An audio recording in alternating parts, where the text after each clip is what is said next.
guys, welcome back to the channel. In this video, I'll show you how to fix Assassin's Creed Black Flag Resynced if it won't launch, keeps crashing, or closes immediately after starting on your PC. We'll go through several solutions that have helped many players resolve these startup issues. Let's get started. Solution 1. First, open Steam. Go to your library and locate Assassin's Creed Black Flag Resynced. Right-click the game and select Properties. Click Installed Files. Then click Verify Integrity of Game Files. Steam will scan your installation and automatically repair any missing or corrupted files. Wait for the process to finish, then launch the game and check if the problem has been resolved.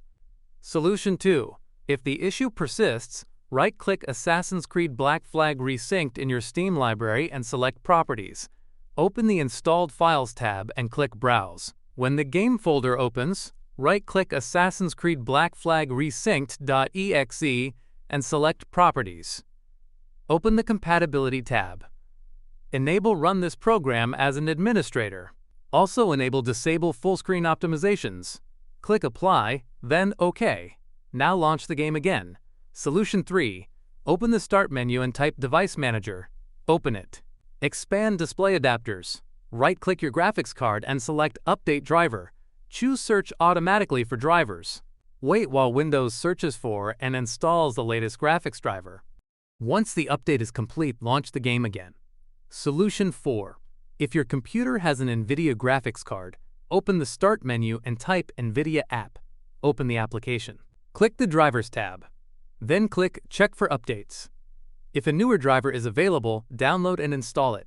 After the installation is complete, try launching the game again. Solution 5. If the game still won't launch, open the link in the description of this video. Scroll down until you find the x86 version. Click vc_redis.x86.exe to download it. Then download vc_redis.x64.exe as well. Once both files have finished downloading, locate them in your Downloads folder. First, double-click vc_redis.x64.exe. Accept the license agreement. Click Yes if prompted. Wait for the installation to complete. Click Close, but don't restart your PC yet. Now double-click vc_redis.x86.exe. Click Yes if prompted. Accept the license agreement. Wait for the installation to finish. When both installations are complete, restart your computer. After your PC restarts, launch Assassin's Creed Black Flag Resynced again. The game should now launch normally without crashing. That's all there is to it. One of these solutions should fix the launching or crashing issue in Assassin's Creed Black Flag Resynced on PC. If this tutorial helped you, don't forget to like the video and subscribe to the channel for more PC gaming tutorials, troubleshooting guides, and game fixes. Thanks for watching, and I'll see you in the next one.